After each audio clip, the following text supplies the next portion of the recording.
My mouth opens on a wordless cry as my whole body screams, "No!"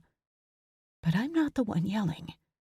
A green man on a galloping black unicorn races from the trees, sword raised overhead.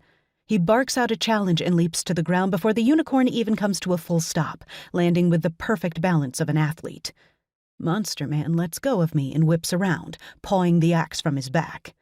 They surge toward one another and meet in a clang of metal. The unicorn lunges for the hell horse, and they start to fight as well. Hemmed in on both sides, I backpedal until my shoulders hit the hard surface of the stone. The green man is 7 feet tall and more heavily muscled than any human, but the monster's even larger. Yet they still seem evenly matched because the green man's movements are fluid and precise, every strike a thing of beauty. That's such a weird thing to think, because this is violence, and I'm supposed to hate anything that can cause bodily harm. But I don't. I might not want him to hurt the gray monster, but if that's what it takes to get the leering thing to leave me alone... The unicorn lets out an angry whinny, rearing up to thump hooves into the hell horse, which screams and wheels around to run into the pines.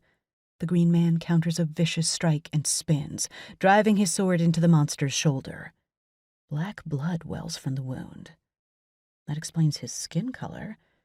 But what in the world would make it black? If he doesn't use hemoglobin, which turns red when it carries oxygen, what does he use? The monster flails backward, and I have to leap aside to not get squished.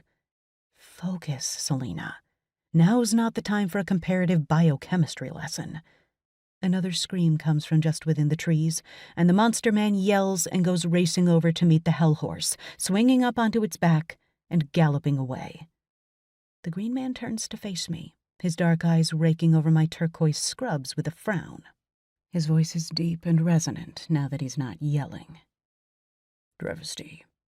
He wears well-tailored clothes, clearly cut to fit. The pants and boots brown leather, the shirt woven fabric in a dark rust red. At his temples, silver strands lighten inky black hair that's even longer than mine.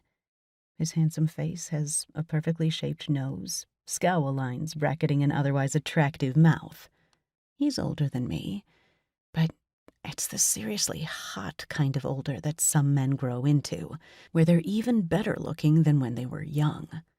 Now, him, I wish I could study in detail. He looks like he'd be the perfect anatomy lesson.